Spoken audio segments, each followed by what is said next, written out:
what you're gonna need to prepare are 2 pieces of dot paper that are the same size as our muslin we draped, which is 45 by 45. And hey, guess what? The roll of dot paper is 45 inches wide. So if you measure 45 inches in length and cut it straight across, there you go, that's a square. You'll need 2 of those. And later on, we will also need another smaller additional piece to create facings for this. So I'll talk about that a little later. But for the main dress pieces, you just need those 2 large squares. And both of them will need to be marked with a true bias line. So just a little review on creating that. You're gonna start at one corner of your paper, and it doesn't have to be the actual cut corner of the paper. Just look for the first kind of complete square of 4 numbers, okay? See a little dotted square right here. And then have your ruler go in the direction as if you were drawing a diagonal from there. And start by lining it up with, see how we have the plus signs every other marking, or sometimes it skips, but those are a good place to match your ruler up to because it has a very specific center, whereas like finding the middle of a number 5 is kind of weird. So match your ruler up to as many centers of the plus signs as you can and start to draw your line. Although, just a reminder, you may see that at a certain point, see already it's starting to happen here, my ruler was no longer matched up with the exact center of the plus signs because the calibration on the printing of the paper is a little funky sometimes. So you're just using the numbered grid as a starting point to create this diagonal line, but then afterwards, you just want to make sure it continues straight, even if it starts to go a little off track from the dotted grid. So just make sure you have at least 12 inches of your ruler matched up to the previous line. And you'll continue it all the way over until you hit the other end of the paper. Okay, so we've got a big project today, as in just large in size. There, oop, my ruler slipped a little. There we go, that's better. Ignore that one. Okay, so you're gonna be marking both with the same true bias line. I've already marked my second paper underneath.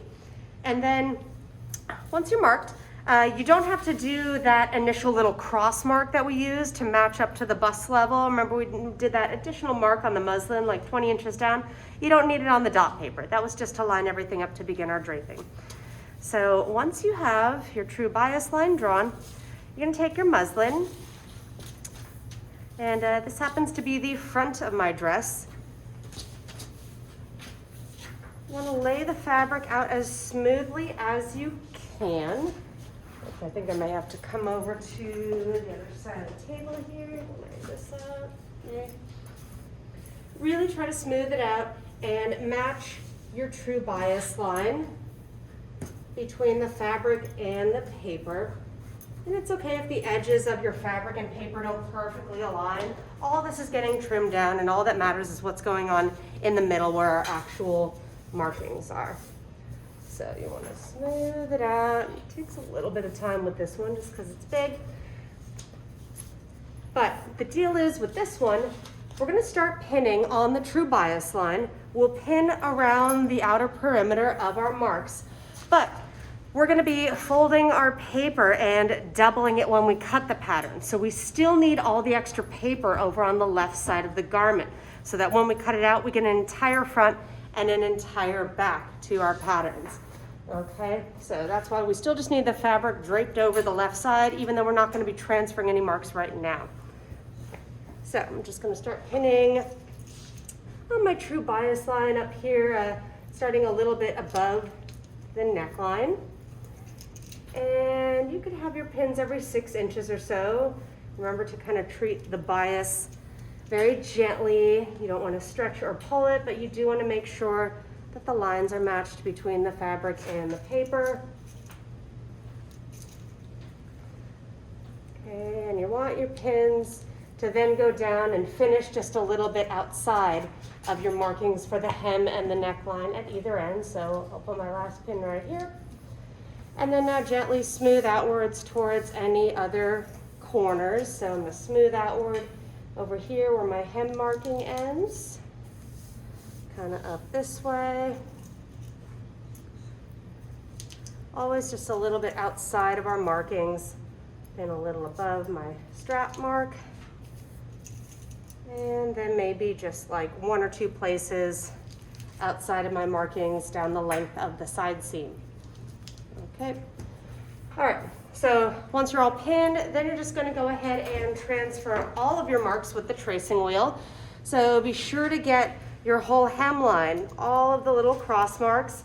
Remember to mark your apex, as well as even up here for marking your strap. Copy all of this. So I'll just kind of show you that part. I'm gonna do the neckline, trying to just get a little of each dot rather than creating the whole curve with your tracing wheel. And I want to get my entire neckline shape, and then also both of these little lines that we marked to indicate the outer edges of the strap so that we really know where to place that. Okay, so I'm going to go ahead and just continue transferring my marks now that you've seen the gist of it. Copy everything.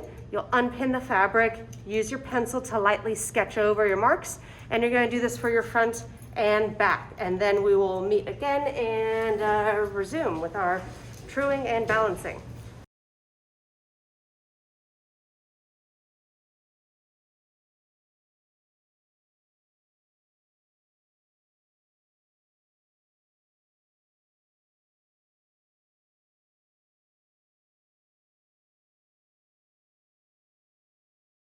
Okay, so one of the first things we want to do is we can definitely reduce the size of the paper that we're working with, okay?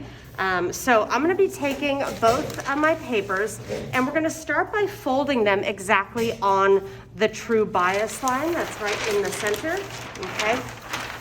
We're ultimately going to be cutting them out while folded, so we're going to fold it right now as we also trim some of the excess paper away. Okay, so I want to fold it right on my lines.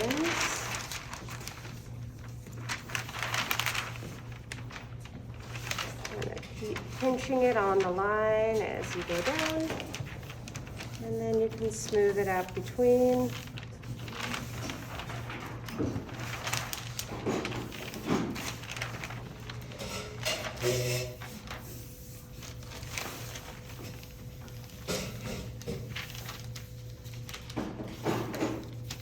Okay, so there's my front.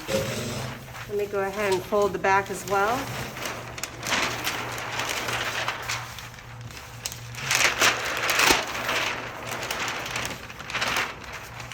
Same thing, just fold it right on the true bias line.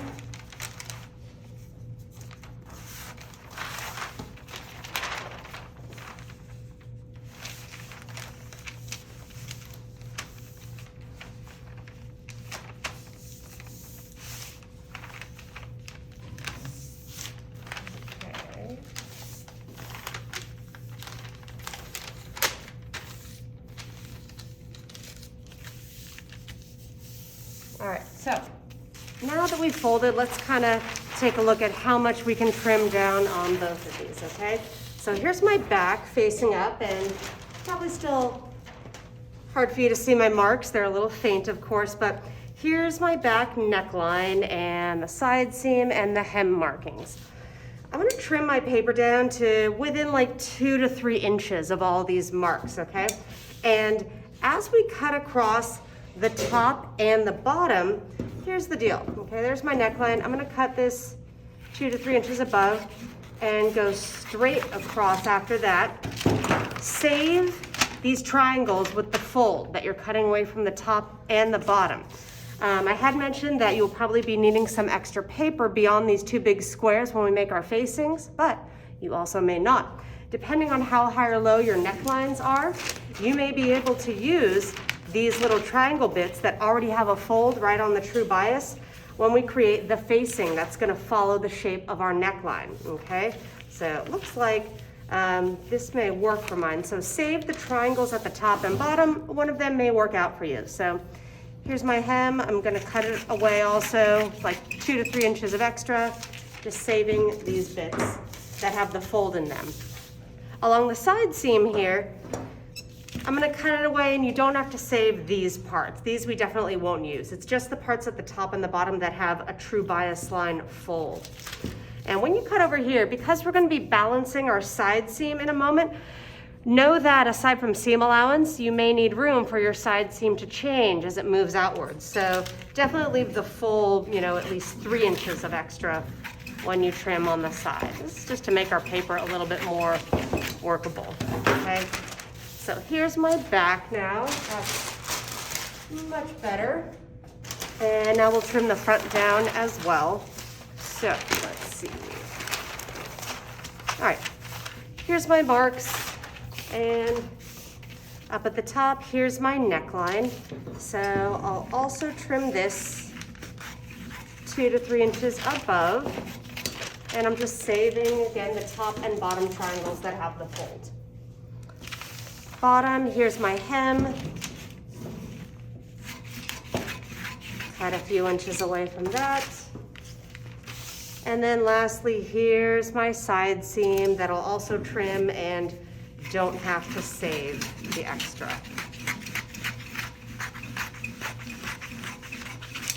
Okay.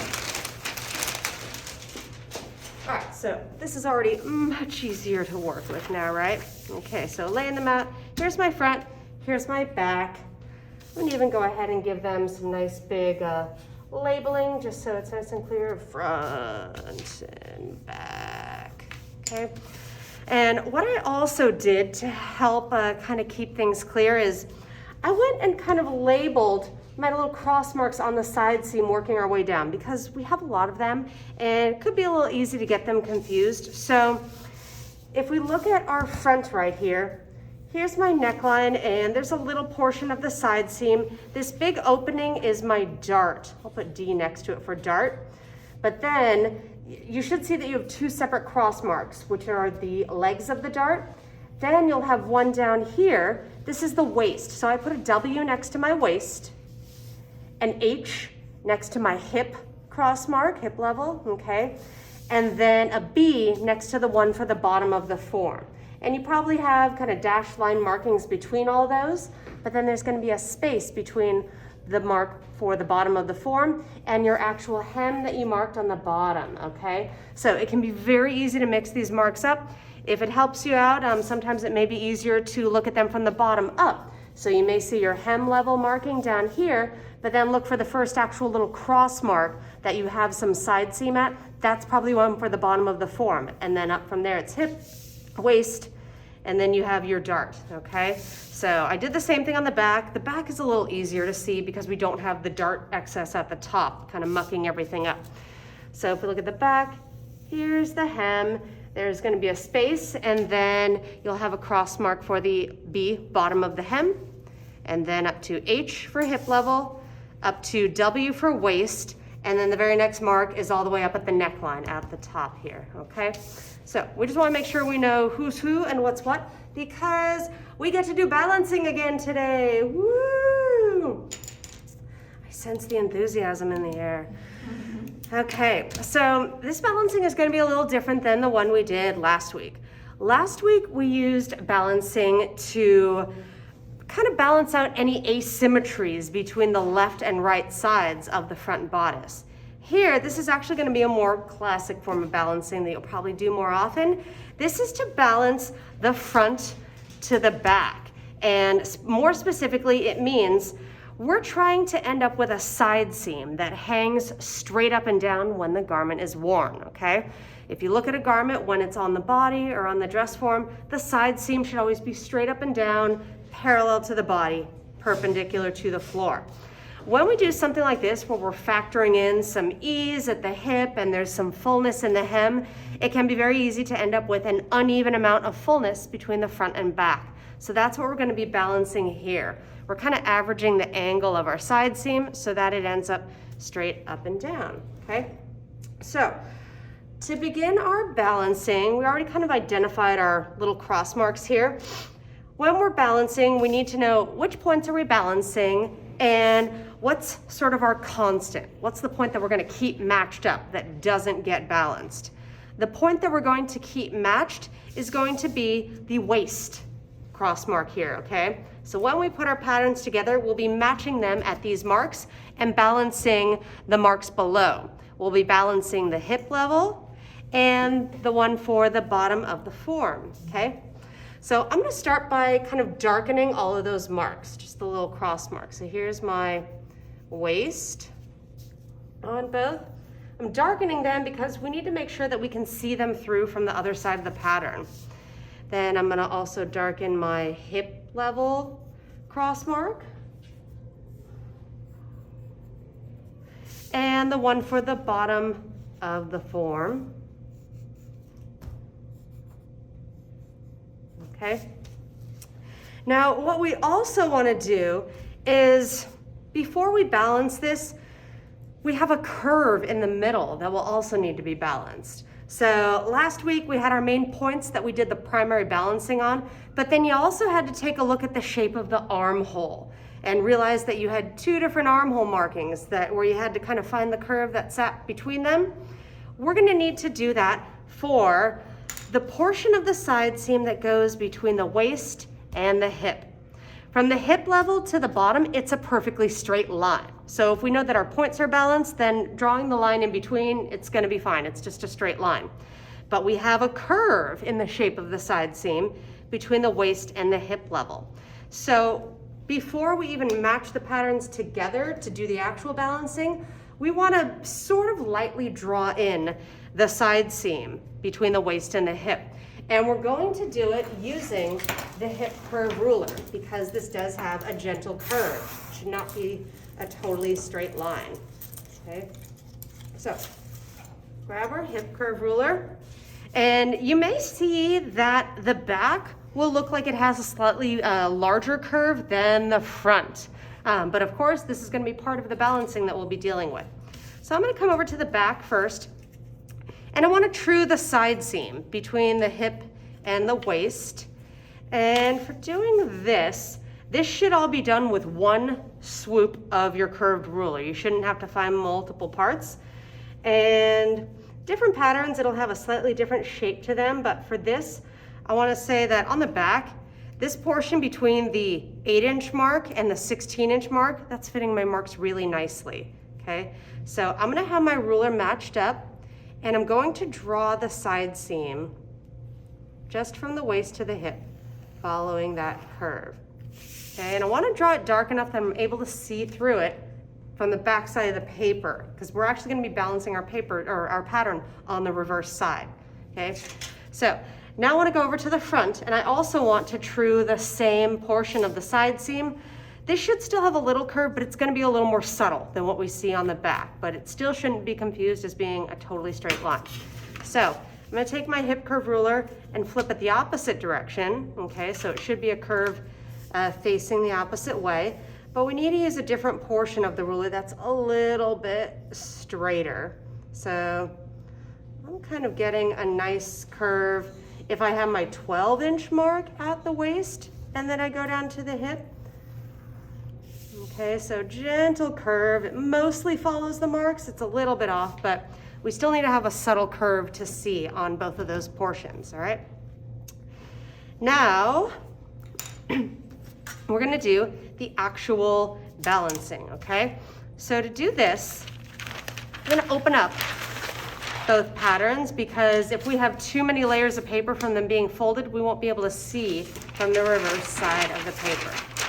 Okay, so I'm opening them up, but I'm going to be putting the two papers with the right sides together. Okay, so all of our dotted sides are going to be touching, and I want to look through the paper to match them at our cross mark at the waist. Okay, so I'm going to flip them over.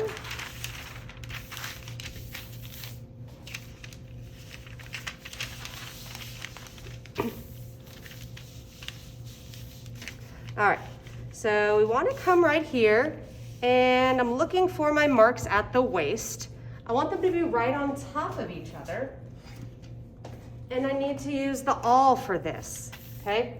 So once I see that those cross marks are matched right there, okay, waists are matched up, I'm going to take the awl and put it right in that point on the pattern, okay? So now notice how I can rotate this piece on top. See how it kind of pivots from the awl, but that point is staying matched? You are going to adjust your patterns until the center front and center back lines are parallel to one another, okay? So the center front and center back, those are the true bias lines that we drew on the paper. That's where we have these folds. So I want to be looking through and I want to see that these are parallel. Now note, that does not mean they need to be matched. They will not sit exactly on top of each other. We don't expect them to because the front and the back have different widths overall, but we want them to be parallel. If I look at both lines, I could see they're at an angle because they're far up here and then they get closer and closer. So I need to adjust them until they are parallel, meaning they are equal distant from each other down the whole length. And if you want to really, really confirm that they're equal distant and parallel, the best way to do that is to use your ruler. Measure the distance between center front and center back at both ends of your pattern. So up here, I'm seeing they're 3/4 of an inch apart. So are they that same distance apart at the bottom? They're off by about 1/16 of an inch. So that's enough to mean that I need to fix it. I want to still make sure that I put my awl back in the waist, and I'm just going to give it another teeny twist and check it again to see that they're parallel. Okay, so now the measurement at both ends is 3/4. Okay, good. So once they're in this position, again, center front and center back are parallel and your waist mark should still be matched. This is the position they need to stay in for us to balance. So I'm looking for a heavy object. I have a pattern weight in my bag, but it's too far away, so I'm just gonna use my pattern shears on here. We just wanna make sure they stay in this position, okay? So now, for the actual balancing, we're gonna look at the two main points that we need to balance, which are way down here. It's probably hard to see from where you're at, but I'm gonna be marking them both on this side of the paper so we can see. Here they're matched. Here's that portion of the side seam that we drew, and see they're separating from each other. Here's my hip level marks. On this back side of the paper, I'm going to mark both of them, and you'll see the difference in their position, okay? There's my hip level marks, H for hip. Here, where everything is matched, that's my waist, okay? And now down here, this is my B mark. That's the one for the bottom of the dress form. I'm going to mark those as well. All right. Okay, so now that we have those, we're gonna do our actual balancing. And this is gonna be the same method we used last week of finding, kind of averaging these 2 points. We need to measure the distance between them and mark what would be the center of them. So I'm gonna come here and I'm looking at the actual point where my cross marks meet. So as if it's like a dot, okay? These are the actual points. Measure the distance between them. I'm getting exactly 2 inches. So I'm gonna come right here to 1 inch and make a little mark. From there, that's where my cross mark will be placed, okay? So that little dot I made, that's kind of the intersection of the 2 lines that make this little T shape. So there's my balanced mark for the hip. Now we're gonna do the same thing down here at the mark for the bottom of the form. I wanna measure the distance between the 2 marks. I hope this is on the camera. I hope it is, I think so. And getting 3 inches. So, God, I'm getting nice even numbers today. Your numbers may be crazy and you still need to reduce them, cut them in half and be accurate to 1/16 of an inch. So half of 3 is 1.5. So right here at 1.5, I'll make a mark and that's going to be my cross mark at the bottom, okay? Now, up here, this is the curve where we drew in that curved part of our side seam. We sort of need to balance this as well. And this is why we need to draw it in advance. We kind of need to find a few points along the curve that are right in the middle of the 2 lines, and then we'll true a new curve that follows all those marks. So you want to kind of hold your ruler straight across the 2 lines. See, I'll also sort of sketch them in on this side. Here's one, Here's the other, okay?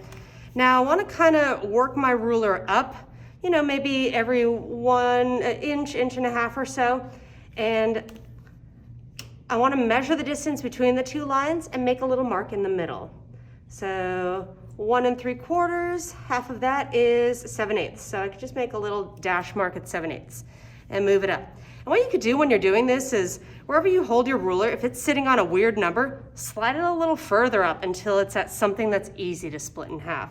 So even though my ruler, they're at 1 9/16. I don't want to deal with that number. So I'm going to scoot it up a little more until it's 1 1/2 between the two lines. And then I can mark the center of that, which is right here.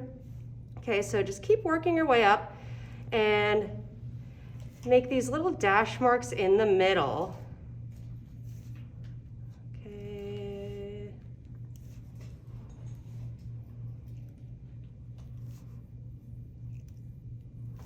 All right, so there we go. Now I have like a little bit of a roadmap to draw this curve in. So I'm gonna come back with the hip curve ruler and find a nice spot from my balanced hip level mark that kind of follows all of these until it hits the waist.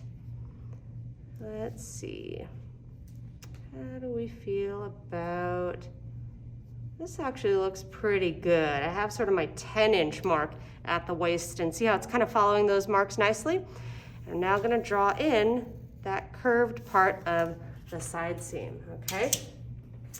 So there's the curve, and just to give you an idea of what's gonna happen in the shape of the side seam, from the hip level to the bottom of the form, that should actually just be perfectly straight. So that's why we didn't have to find all these halfway points. You don't have to draw it on this side, but I think I will anyways. I'm gonna draw a straight line from the hip level mark to the one for the bottom of the form, okay? So here's our new side seam. This is the balanced side seam, but we're doing all this on the back side of one piece of paper, so what do we do next? We're gonna use the tracing wheel, and while everything is still in this exact form with the center front and center back parallel, we're gonna roll over the new balanced side seam with the tracing wheel. And that's gonna copy the mark to both patterns to where we can correct it to make them both have the same shape. So on this side seam that we created, just as accurately as you can to follow the curve, just trace it all the way down. Okay, well, this is actually straight, so granted I don't have to roll the tracing wheel the whole way if I know it's a straight line, but I'm just going with it. And also be sure you do the cross marks at the bottom of the form and the hip level. We need those marks, okay?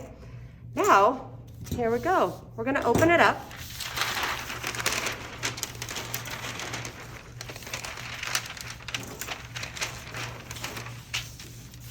Okay, what we need to do now is on both patterns, we need to change our side seam to now be in the position where the tracing wheel left its mark. And what you'll probably see when you open it up is one of your side seams moved inward on the pattern and the other one moved outward, okay? Because we averaged it. We took the whole thing and kind of swung it over. So if I look at my back right here, I'm now just going to come and mark my new side seam following the dots. And if you can remember the position you used on the hip curve ruler when you drew it on the back, use it when you drew it on the front, and that'll make sure they're the exact same angle. So I think for this one, I had the 10-inch mark at the waist, so I could position it there. It's following my dots. And I'm going to draw it up to the hip level. There's my hip level notch, and I know it's straight down to the mark for the bottom of the form. Right here, there's the one for the bottom of the form, okay? So now you can come in and erase it, but this is the old side seam. It's done, it's dead to us, okay? This is the new side seam for the back. And now you're gonna correct the front as well. I could tell I'm kind of in trouble with the front because my mark went way over here. I barely have enough room for seam allowance. I may have to tape a little corner of the paper on, but that's why I was suggesting to, when you trim your papers down on the side seam, leave a good amount. I said like 3 to 4 inches, leave like 5 to 6, okay? So it all depends on how you drape it. Yours may not change as much as mine did. It all just depends on how different your fullness levels were, okay? So now I'm gonna come over to my front and do the same thing. I wanna true my new side seam. Let's see there's my marks. I wanna erase that H because it's kind of in the way. Okay, but I'm using the same position on the hip curve ruler from the waist to the hip. That's my 10-inch spot. It won't always be 10, it just depends on what curve you have. So I can draw it to here. There's my hip level mark. And then it's straight down to the mark for the bottom of the form. Oh, I guess I am safe. This is a pencil mark that rubbed off from my pencil marks over here. Now that I'm seeing my tracing wheel marks, oh, I'm good, okay. I thought I wasn't gonna have enough paper. So, straight line from the hip level to the bottom of the form. Okay, so now this inner side seam is dead, okay? So, see now how this one came in, this one came out. Now our side seams are balanced, all right? Okay, so now that we've done the balancing, I'm gonna go ahead and return the paper to the folded position. It's just gonna be easier to work with now, and we don't have to be seeing through, so let's just return everything to folded, front and back, okay? So next, we're gonna go ahead and work on the hem down here at the bottom. So we're gonna look at the marks that you have for the hem. And first things first, we want to square where your hemline meets the center front and center back folds, okay? So here's my center back. Just want to look at my mark and make sure it's squared for some distance as it hits the fold. And I'll do the same thing on my front. Square it to the fold, okay? Next, we're gonna be truing our hem, but remember there's sort of like an empty space between the marks you have for the bottom of the form and where your hem marks begin. And for this, you're gonna continue your side seam straight down from the mark you have for the bottom of the form. Okay, here's H, here's B. So at each one, here's my side seam, it's already going straight. Line your ruler up with what you already have to continue it in the same direction, and just bring it down until you're at your hem right there, okay? Do the same thing on both. So just follow that trajectory that you have going on above. And okay, here it's a little hard to see where my hem mark is, but don't worry, when we true this, we're gonna get a nice smooth hem going across, okay? So what we want to do next is we need to match the side seams so that we can true the hem across the bottom, okay? And our side seam is totally straight from the hem marking up to the hip, but it curves above that. So we're gonna fold our paper, but we really only need to fold this lower portion because you can't accurately fold it on a curve. So I'm gonna come to my back, and I can actually open this up so I'm not folding everything doubled. And I'm just gonna fold the paper on my side seam, just on the lower portion.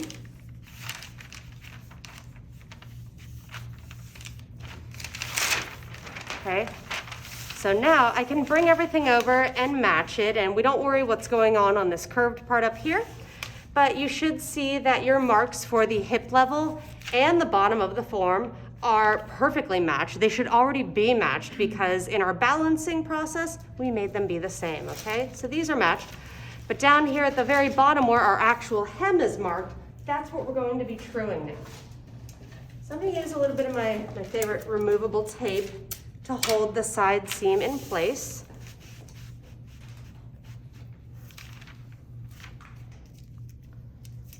Okay, there we go. And I just want to look at what my hem marking is doing as it passes the bottom of the side seam. Okay, mine overall, this curve, it looks like it continues pretty nicely, but if you have any discrepancy in your hem markings where one is higher or lower than the other, then you basically just kind of want to look at what the hem is doing in either direction. Which curve makes more sense if you were to correct one side to meet the other, okay? There's not a big right or wrong to it. You know, if you see that one mark is way higher over here and then they all dip lower afterwards, then that's the one you ignore and make it pass smoothly into the marks afterwards. But I actually have a pretty nice shape going on right here. So I'm just gonna true this portion of the hem at the bottom of the side seam. And now we're going to true the rest. And the hem has kind of an interesting shape going on here because of the bias. You may see that your back, so here's the side seam going over to center back, that's gonna have a little bit of a downward curve as it goes towards center back, because at the center back, the fabric had to hang over the fullness of the back side. So it needs more length down here. All right, so if I true that shape, it's gonna be pretty flat at the center back, but then start to curve upwards a little towards the side seam. About like that. See, a little gentle upward curve. The front, you're gonna notice something different going on. At the front, it'll almost look like it curves up a little higher at the center front, okay? So if we came level from center front, it dips down toward the side seam. We wanna keep that shape. Right here at the center front, that was just the bias doing its bias thing when you were draping, as in it's very flexible, so the fabric was falling lower while it was on the dress form. We want to keep that shape. So we already have this little part squared, and as it goes this way, I'm gonna hold my ruler, and it's, yeah, see, it's following my marks pretty nicely as I do this. It's gently dropping toward the side seam a little bit. So I can curve about to here, but then I need it to blend with what I already have. So I'm gonna flip my ruler this way. It's gonna be like a wave as it goes into the side seam. So maybe like this, okay? So that's kind of the shape your hem should be doing. It goes down at the side seam, passes it, and then kind of has more of a rounded dip at center back. All right, so what's next? We've kind of done everything below the waist, except for seam allowance and whatnot. So let's kind of look at what's going on above the waist in the pattern. Okay, let's see, can I work with this folded now? All right, so we have to true the portion of the side seam from the waist up to the neckline, and back's real easy because that's just gonna be a straight line. But with the front, we have our dart going on here, okay? So we need to come over and true our bust dart so that we can fold it closed, because that's the only way we can sufficiently compare our side seams. The dart needs to be closed. So this is where we really need to be sure that we marked our apex clearly, because darts always point towards the apex when we're truing them. What you're gonna do is take your ruler and look for the little cross marks you have at the side seam that are meant to indicate the two legs of the dart where you folded it closed. Okay, so here's one and here's the other, okay? I wanna measure the space between these two marks to find the center. So between the two cross marks, and wow, I'm getting such even numbers today. This never happens. I have 4.5 inches. Of course, your number could be very different than mine, just depending on the angle of your dart. So make sure you take your own measurement. I'm gonna mark the center right here, and I'm gonna lightly draw a guideline that connects the center to the apex. And we need this line because our vanishing point and our drill hole both need to sit on this center line. Okay, so center right to the apex. Next, we need to find the vanishing point of the dart. And last week we did a little bit of a dart review because we got to true that one on the back of the bodice, but we haven't dealt with a dart on the front of the bodice since like the first week of class. And those are always very different because we always need to establish a back off distance from the apex for our darts. Meaning the vanishing point never goes exactly to the apex. It's always a little backed off from it by a certain distance, okay? And that distance can vary depending on a lot of factors, but today I'm gonna tell you exactly what back off distance to use. It is 3/4 of an inch, 3/4. So what that means is you're gonna come to your apex mark and measure 3/4 of an inch away from it towards the beginning of the dart, okay? And that's going to be the actual vanishing point or tip of the dart. So here we go, 3/4 of an inch. I'm gonna mark it right on this line that I have for the center of the dart. Now that we have the vanishing point, you're gonna connect that point to each of the dart legs where they're marked at the side seam. So here's vanishing point. There's one dart leg. And there's the other, okay? Big dart. So again, here's the tip of the dart. It is not at the apex, it is 3/4 of an inch away. Next, we need to mark our drill hole. So even though for a bust dart, we'll have varying different back off distances, the distance between the vanishing point of the dart and the red drill hole marking is always 1/2 inch, period, okay? So always remember that. I'm bringing my red pen over right off the bat to mark it, because remember the importance of marking your drill hole in red that I went over last week. So from my vanishing point, I'll measure 1/2 inch away on the center line of the dart. And that's where I'm going to dot and circle my cute little red drill hole right there. Now, here's a big thing that we also have to remember. I'm gonna point it out now and give you a reminder when we label the pattern at the end. We're gonna be cutting our front out on the fold so that it opens up and we have an entire open left to right pattern piece. And the drill hole needs to be marked on both sides. We'll end up, having 2 darts when we have the entire front pattern. Both of them need to have a clearly marked red drill hole. So while I'm at it, because I hate forgetting, I always do my drill holes while I'm doing them and not at the end, we need to transfer that drill hole to the other side of the pattern. Okay, so I'm gonna take my awl, and I don't wanna puncture a big hole. I just wanna make the tiniest hole possible just so I can see it on the other side. It could even just mean pushing it against the table. And I wanna flip my pattern over, there it is, there's my little hole. And I'm gonna mark the other drill hole, okay? So that when we cut around it and we end up opening it up and it's a complete shape, we'll have both sides drill holes marked, okay? Do not forget this, you'll end up losing a ton of points for having 1/2 of your drill holes missing, okay? All right, back to our dart.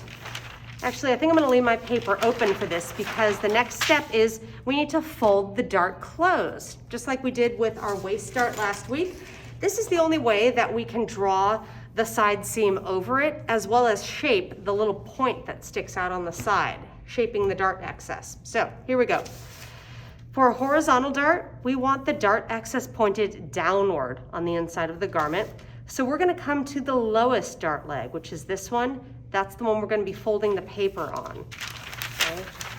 So I'm gonna put my paper like this, and I only wanna crease it from the vanishing point to the edge of the paper, not in the other direction. So right here, here.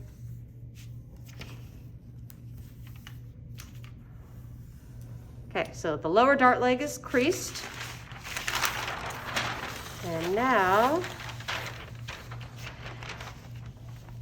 I always like to kind of elevate the paper on the other side of the dart. It makes it a lot easier to fold it closed.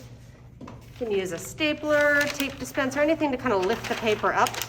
Okay, but see how it's lifting up beyond the vanishing point. And I can just put the tip of my finger at the vanishing point, bring the lower fold up to meet. Oh, of course I did. Oh, no. Okay, we'll tape it. Oh, we're doing so great.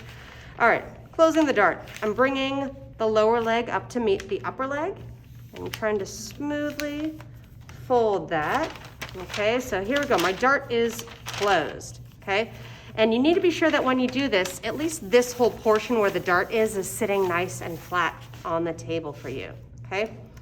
While it's closed, let's see, I'm gonna use a little piece of tape to help hold it closed for me.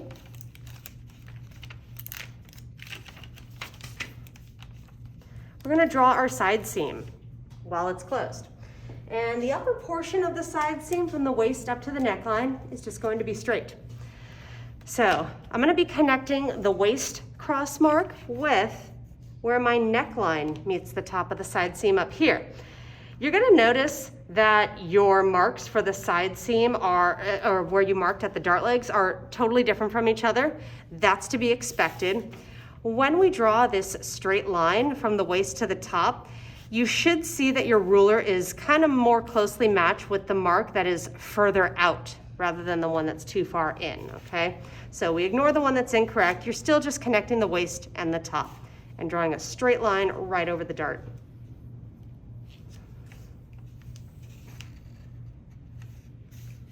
Okay, so there we go. There's my side seam. And while it's still closed, we need to shape the excess underneath. So you're going to use your tracing wheel and roll over the side seam marking just on this area here where we have our dart folded up underneath. And it's going to transfer the exact shape. So side seam. Okay.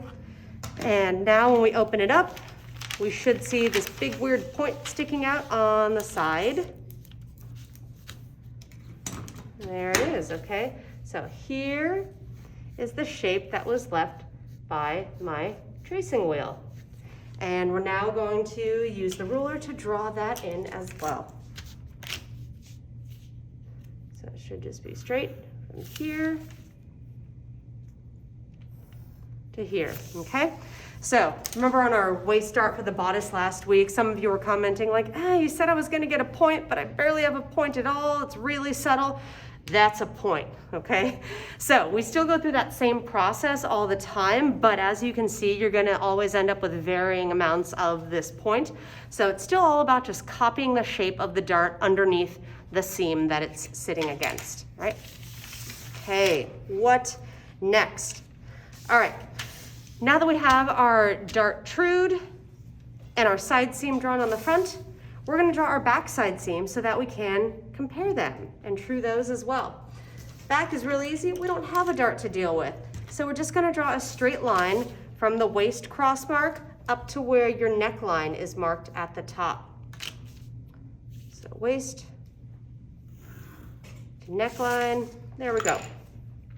Okay, so now, we're going to be comparing these two, and we're going to do a little something different. We're going to learn a new technique for comparing seam lengths.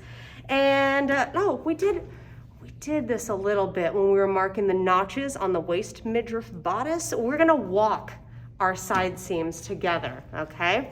And the main reason we're walking these rather than trying to compare them is it's going to be a little awkward in this case because we need our dart to be folded shut to compare it to this, and we have the curve below, so trying to fold our papers to match them up even more, it's just going to get crazy. So this is where walking the seam will really come in handy, okay? So to walk it, I'm going to open these both up just because then I'll be able to see my marks through from the back, okay? Here's my two side seams. I'm gonna flip them over, putting the back on top of the front, okay? Back is on top. And I want to match my waist marks at the side seam, okay? So match them right up here. Okay, those are matched. And I'm gonna put my awl right in that spot, just like when we were balancing. So now everything's pivoting from the waist. I wanna look through my paper and rotate them to align the side seams. Okay, so just like this, okay? So my side seams are matched, but what we need to do is, we have this whole dart in the front that isn't in the back. We're gonna skip over it with our walking. So what you're gonna do is, your side seam will be matched from the waist up to where you see the lower dart leg. On your paper, this is the back that's sitting on top. I'm gonna mark where I see the lower dart leg coming through from the front pattern. Because now, we're just gonna lift the back up and move that mark to be up here at the upper dart leg. It's like we're skipping over the dart as if it was closed, okay? So, bringing this mark to right here, where my upper dart leg is, and there's only a little section left to go. Okay, mark is matched. Okay, and all right, so just so you can see what's going on here, I do have a difference of about 1/4 of an inch or so, okay?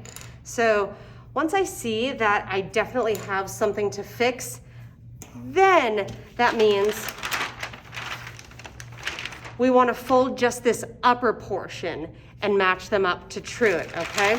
But the main reason we kind of had to do the walking was to see where the upper dart leg would be marked on the back, because that's what we're going to need to match up as we true on the top, okay? So here's where I marked the dart to move it along. When I flip it over,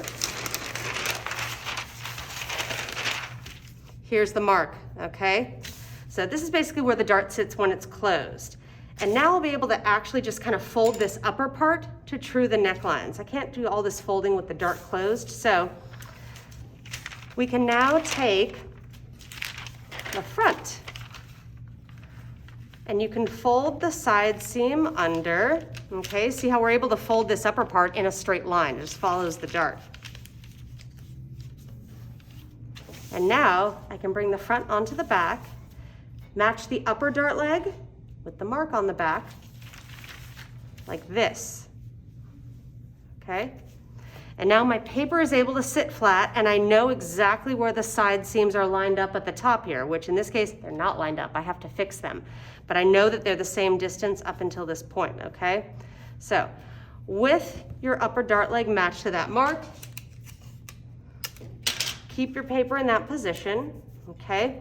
And now we're gonna true our neckline because I have a big discrepancy in the shape at the top of the side seam. But the cool thing about truing one of these is there's no right or wrong in the length or the measurement. Whenever you have a stylized neckline where you created the shape yourself, you don't have to aim for that 8 1/8 measurement to hit the bottom of the armhole. We just correct either end of the neckline as needed to make it be a pretty curve, okay? So you're gonna use your judgment on whether one needs to be raised or the other needs to be lowered. We just wanna have a smooth neckline passing the top of the side seam, okay? So what I think I wanna do while they're all matched is I wanna see if anything needs to be squared at center front or center back first. I need to square my neckline at the center back because I have a straight kind of flat curve there. So that will be squared. I don't have to do it at the front because I have a V, okay? Now, I wanna see what makes more sense as I come from my squared line and try to true the back. Does it make more sense to follow the marks of the back and correct the front? Or does it make sense to correct the back to fit the front? I feel like, let me see. What you basically want to see is, see if I followed my front and came down here, it may end up coming too low to where it has to curve up again to hit the squared line. So that lets me know that's probably not the right choice. So I think I'm gonna keep my back neckline the way it is and correct it to blend into my marks at the front instead. Or you know what, you could find a middle road if you want, okay? So use your judgment, just make a nice smooth curve between the front and the back for the whole neckline shape, okay? And it does help to have that squared line drawn first. That's why I did it before even coming and drawing the part on the side seam. It gives me a little direction. Okay, so here I did that, and now, you know, the front neckline has to change, but it should kind of join everything else at a certain point. Right here, okay? And now this is all style. So I'm just gonna true the rest of the neckline at both ends. And I'm coming up on the little point that I created for the strap right here, okay? So my strap placement on the back, it's just coming straight in there. I don't really have to do anything different to shape the neckline, but if you created a point that you want the strap to come into, you actually don't want your pattern to be shaped like a perfect point at the neckline. You kind of need a little squared area to fit your strap into. And the strap is gonna be about 1/4 of an inch wide. So what I actually wanna do right here where my strap marks are, is I wanna make a little squared 1/4 inch area for the strap to fit into. And then from there, it's gonna curve into the neckline on both sides. Okay, so see that? Rather than it coming up to the point, there's a little notch for it to fit into. That's 1/4 inch. Okay, neckline's done, side seam's done. Honestly, I think we're ready to start adding our seam allowances. So let's kind of go over that, and then I'll give you a little bit of time to work before we then have a final meeting for, oh my God, it's 5:10. Okay, ooh, I may just have to blast through this. How are you all feeling? Yeah, a few thumbs up. Ooh, nice, troopers. Okay, so yeah, let's just kind of get this wrapped up then. If we have more time, then I would give you more of a break to work, but I want to make sure we get through everything. So I'm going to add the seam allowances. I'm going to return everything to the folded position. And when I go to cut, we're going to be adding another layer of paper underneath our back and front neckline areas because we're going to be making facings to finish their upper edges, okay? So that's why I haven't cut anything out yet. So I need a quick pencil sharpen, and then we'll start seam allowancing. Okay, so pretty standard seam allowances here. We're gonna start by adding 1/2 inch seam allowance to the side seams. So let's begin with that. Okay, that's all straight, but then remember from the hip to the waist, little curve. So be sure that you follow that shape.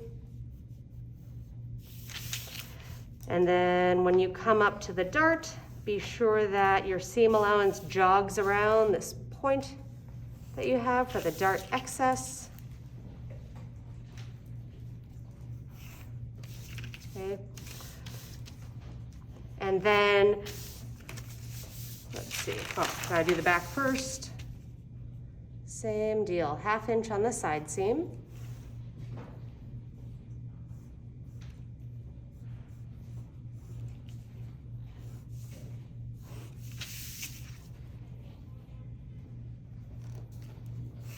Okay, after that, we're gonna add 1/4 inch seam allowance for the necklines because that's always the standard seam allowance when you're attaching a facing.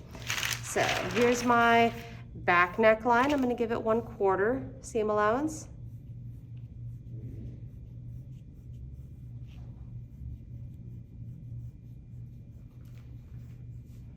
Okay. And then for the front, also 1/4. Your seam allowance should just follow the entire shape that you have. So even as I come around the little point that I have for the strap, I want my seam allowance to follow that shape as well. So here I go and turn the ruler to do that little crossover at the top, and then continue down.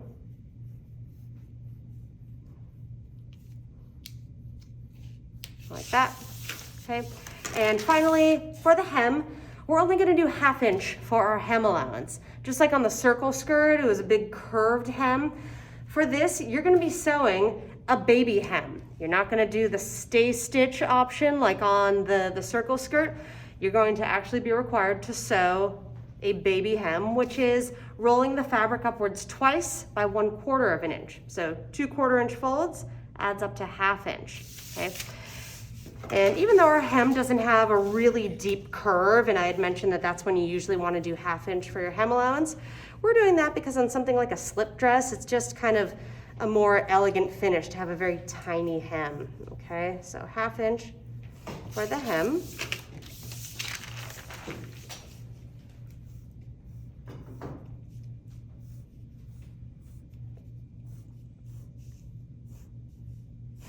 Okay. So there we go. Seam allowances are all added, and now we're gonna work on our facings. So I'm gonna look at my my little, hoarding pile of all my paper triangles here, and I wanna see if any of these will be large enough for my facing area, okay? So what's gonna happen is we're gonna be creating a facing that follows the shape of the neckline and the side seam, and then is overall like 2 inches in width, okay? So I need to find a paper that can cover this area and 2 inches below the neckline.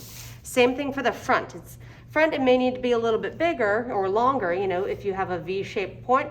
I'm gonna need a piece that can give me coverage for 2 inches below my neckline, going over to the side seam.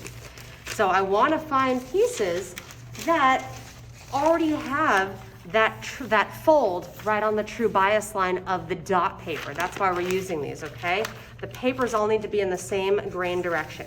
So this is kind of my biggest one. I wanna see if this will work for my front. I wanna see that when I match the fold to the fold, that I have enough coverage to create the facing that I want. Let me see, that may work actually.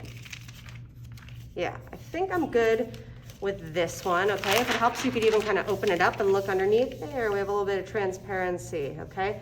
I wanna see that when the true bias is matched, can I get the whole neckline all the way over to the side seam, and then from the side seam be able to make an even 2-inch piece. Okay, so this is gonna work. All right, I'm just to help me line things up, down here where the point of this paper is meeting underneath, I'm gonna do a little mark so I know where to match them up. And then I'm gonna take this and put it underneath the pattern and really try to match the 2 folds together as we staple them together. Okay, so right here, match my folds just like that. And then we're stapling them so that when we cut our dress out, we're gonna get a perfect duplicate of that upper neckline portion, okay? So I'm doing those right in the middle, and let's see.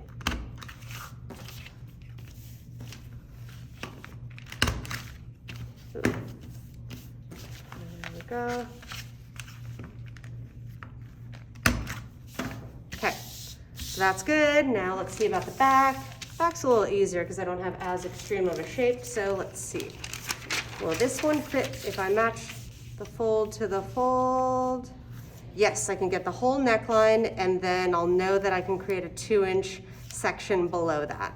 So looks like here's about where I want that point to be as I place it underneath and staple these together as well. Really be sure that you match the folds accurately so that you get a perfect duplicate when you cut.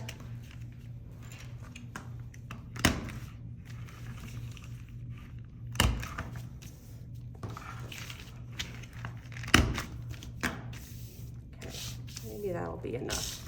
All right. Once you have those extra papers underneath, then you're gonna cut out the complete front and back dresses. Okay.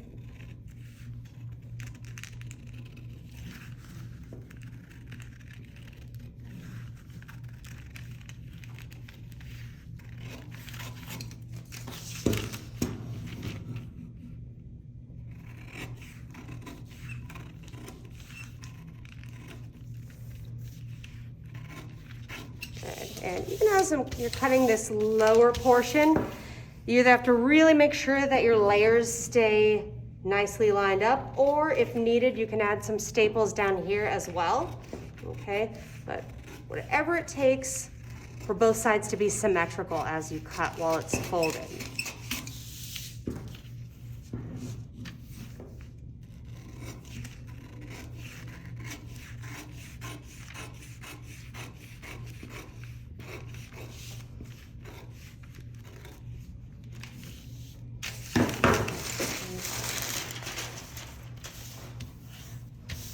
There's back, now front.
Okay. All right, cutting is done, but before we separate our facing pieces and shape the bottom edge of them, we're gonna do all of our notching. And that way, any of the notches that kind of cross over to the facings, they'll kind of automatically get transferred over, okay? Because the facings should always inherit whatever notches the dress has in those same parts, right? So, going over our notches, okay? First off, we always want to notch the top of our side seam allowance, okay? And so I'm gonna come to the top of the side seams, and these are just gonna be the little baby notches because we're going into 1/4 inch seam allowance, okay? So notch, and notch. And then at the bottom of the side seam, if this was another seam to attach a skirt below it, then we would just notch in the opposing direction, following the side seam, but we have a hem. So we will be notching in the direction of the hem allowance instead, okay? And notice how I'm notching through both layers so that when we open up the pattern, everything is on the left and the right. Okay, so there are my hem allowance notches. Next, whenever we have a dart, we always need to notch both dart legs. So we're gonna come over to our big bust dart on the front and notch. And our notches should sit exactly in the direction of the dart legs. Okay. Next, here's an interesting one. On our back, we need to have a notch on the side seam to show where the dart matches up to as you're sewing the side seam, because these are both kind of on bias as well. So having a little checkpoint somewhere along here will make the fabric sit evenly.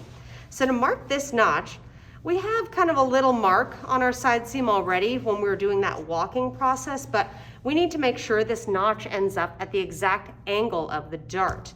So you're gonna take your front, flip it over onto the back, and you're gonna match the upper portion of the side seams, okay? And when we do this, so imagine that it's like when you're putting the right sides of the fabric together to sew them, okay? You're gonna look at this notch for the upper dart leg that you already created. And when you're matching the necklines here, okay, you're matching the notches for the side seam allowance, okay, right where you sew. Your corners are gonna be at different angles. Later on, there are ways that we shape the corners of the seam allowance specifically. I usually talk about it more in pattern 1, but again, you're not matching the corner to corner, you're matching the notch at your side seams, okay?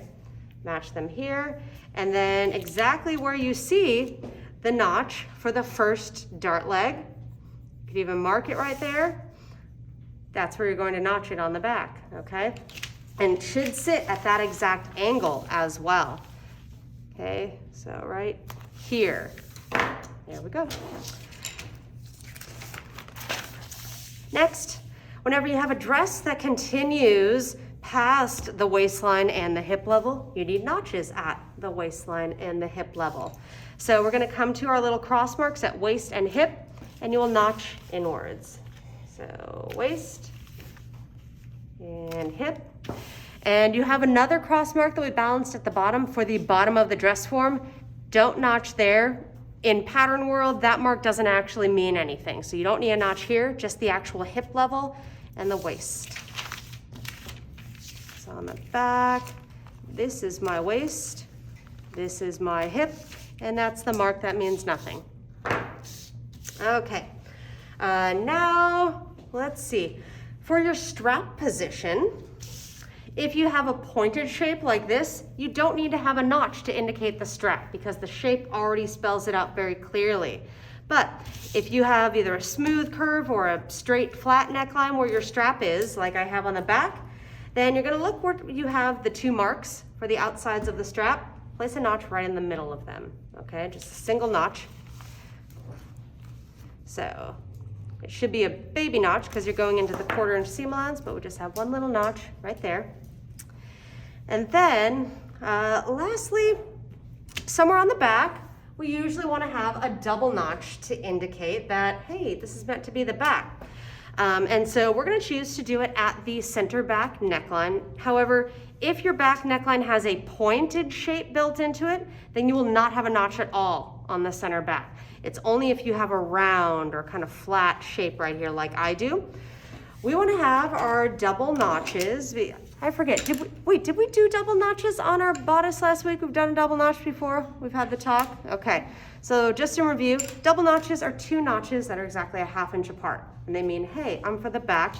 So when we have our pattern piece folded and we want our double notch to be centered on that fold, we're going to mark 1/4 inch inward from the fold, like that. And then notch it while folded so that when this becomes unfolded after we unstaple it, we get a perfect 1/2 inch space double notch centered right there. Okay, so that's 1/4 inch in from the fold again. And I think we did it on the notching. Okay, so let's go ahead and remove the staples. We'll quickly shape the bottom of the facing, label it, and that's our pattern, okay? So staple remover. Try to carefully remove your staples without tearing things up too much.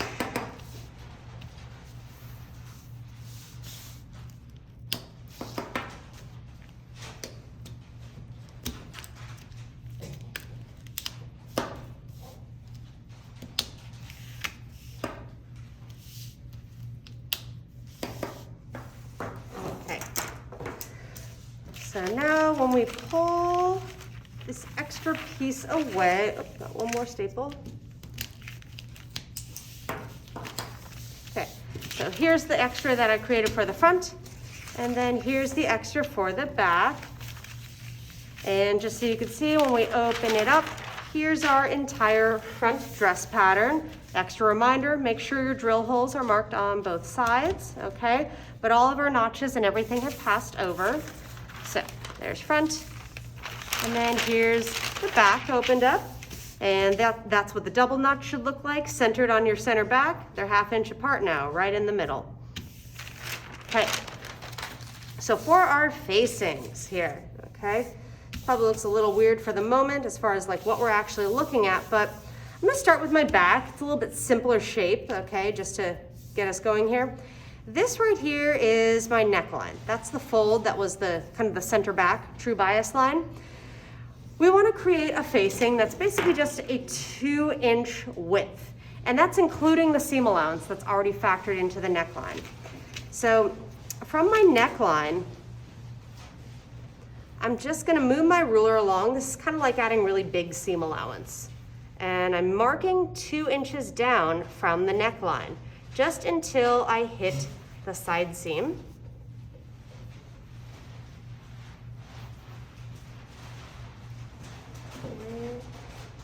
Like that. All right. And after you have it kind of dashed, then you want to be sure to come in with your hip curve ruler or appropriate curve and true it into a smooth shape. Okay, so that's going to be the back. And for the front, and what I'm showing you on the front, depending on your shape, maybe these rules will apply to your back. If you, if for instance you have a V-shaped point on your back, or if you have points for the straps, we have to do some extra things. It's just an even 2 inches if you have a more rounded curve. But for the front, here's my true bias line center front, and here's my neckline over to the side seam. I'm going to follow the shape of the neckline, adding the same kind of 2 inch facing edge that I did on the back, but then we're going to have to make some adjustments to it because of the points in this shape. Okay, so see how I come up like that, and then with my 2 inches, I'm coming back down.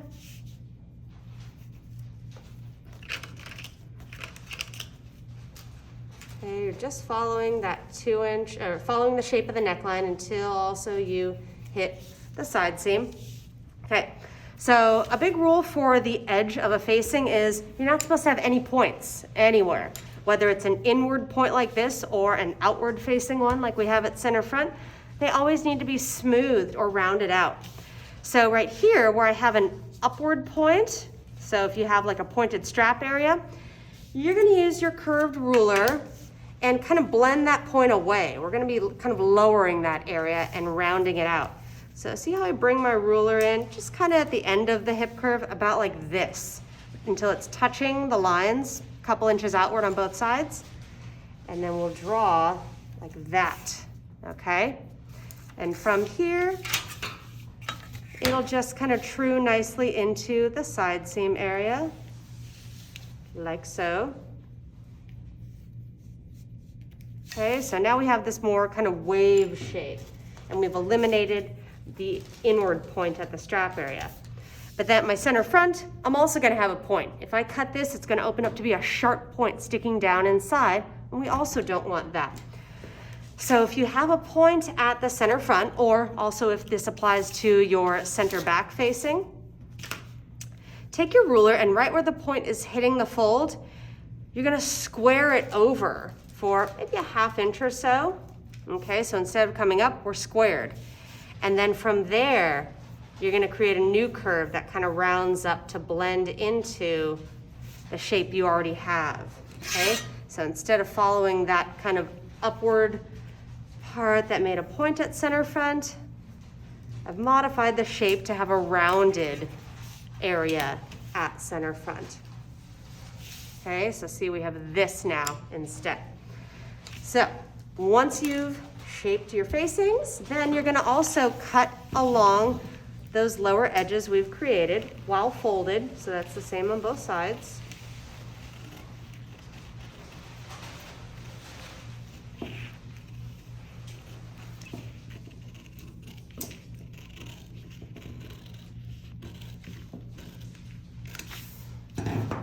Okay, so see how now when my front opens up, this is how we eliminated that point at the bottom. See, it's now rounded. That's what it should look like there.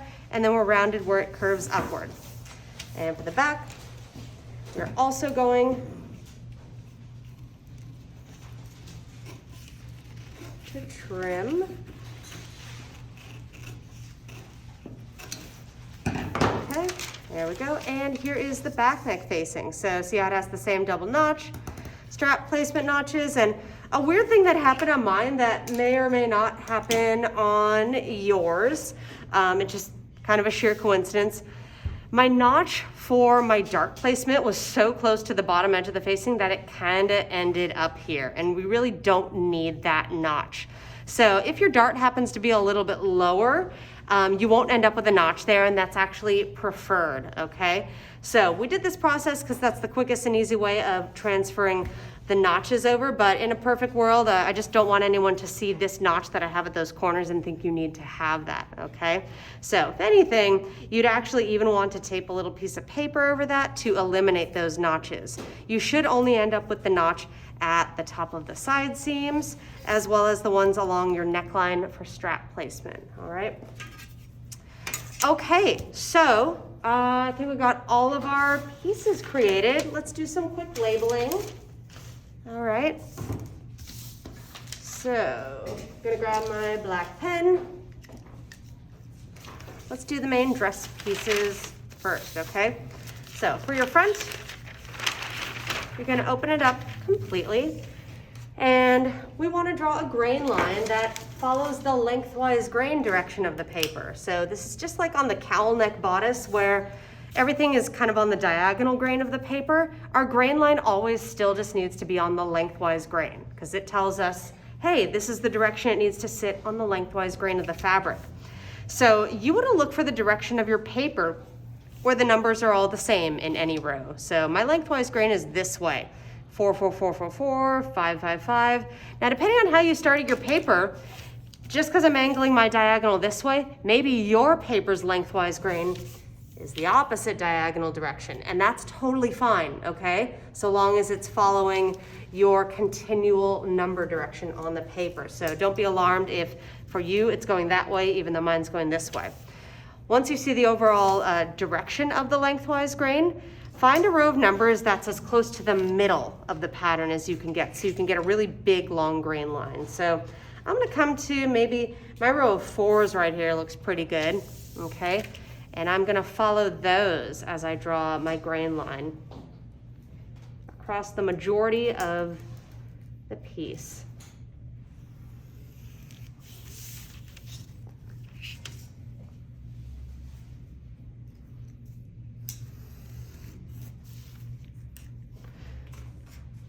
Okay, so there's front grain line. And for the back, it's gonna be a similar idea. And the back, just like I discussed, maybe it'll be in the opposite kind of diagonal direction. It doesn't actually matter, to be honest, as long as it's following the right grain of the paper. So on my back, yeah, my lengthwise grain is running this direction. Here's my repeating numbers. So yeah, this row of 5s looks good. It's kind of right in the middle-ish of my pattern. So I'm gonna draw my grain line right here.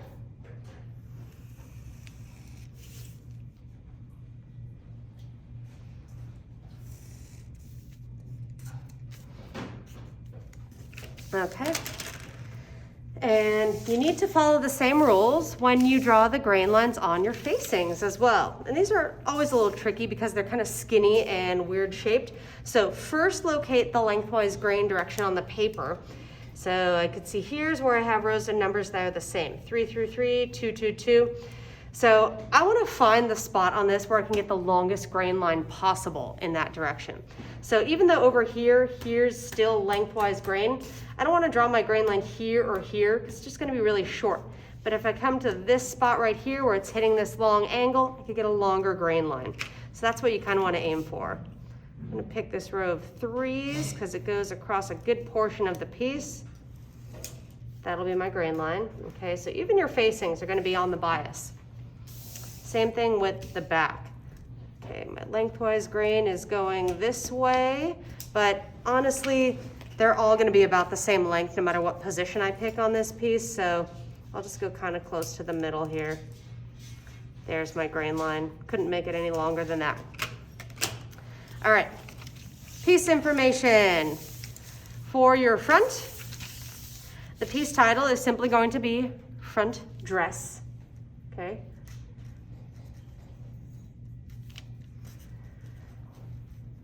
It is size 8,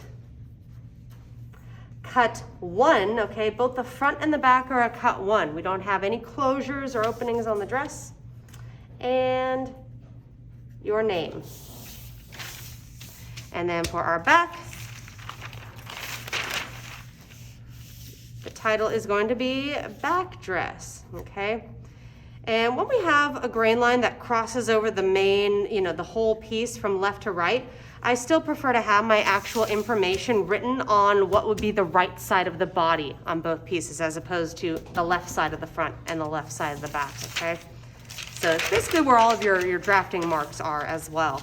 Back dress, size 8, cut 1, and your name. Okay, and then for the facings, they're basically just going to be titled front facing and back facing. Both are also indicated as a cut 1. Okay, so let's see. Write it down here. Below the grain line, I have a little more room.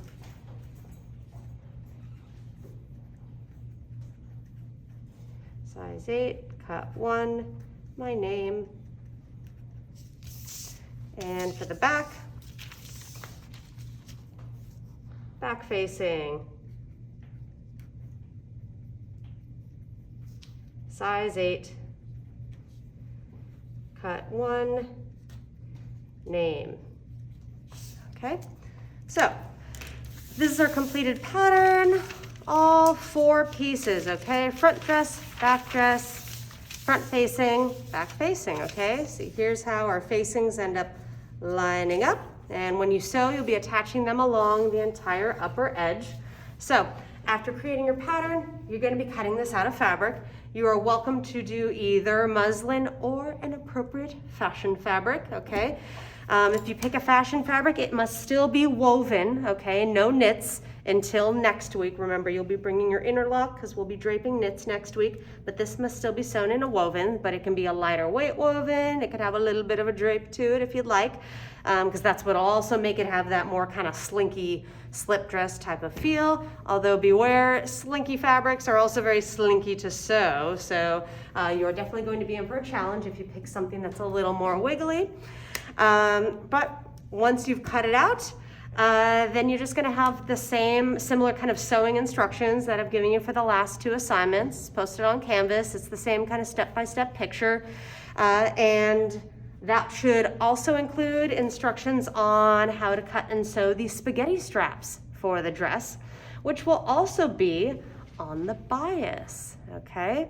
So that means you'll actually have to be cutting bias strips to be the length according to the measurement that you took and wrote and recorded on your drape, okay? So let's see, what else to remember? I don't think I should have to do a big, spiel with this because it seemed like everyone got it right on the cowl neck bodice, which made me really happy. But remember that when you're cutting a pattern that's on the bias, you're gonna have to have the pieces positioned on your fabric so that the grain lines are parallel with your selvages, parallel with the lengthwise grain. They're gonna look diagonal on your fabric, but that's what'll make the finished garment end up on the bias. And with this one in particular, if you accidentally cut these with the lengthwise grain running with the body, this will not be able to fit onto the dress form because it won't have the give that we need of being on the bias, okay? So just fair warning. And I think we're good. Anyone have any questions? No? All right.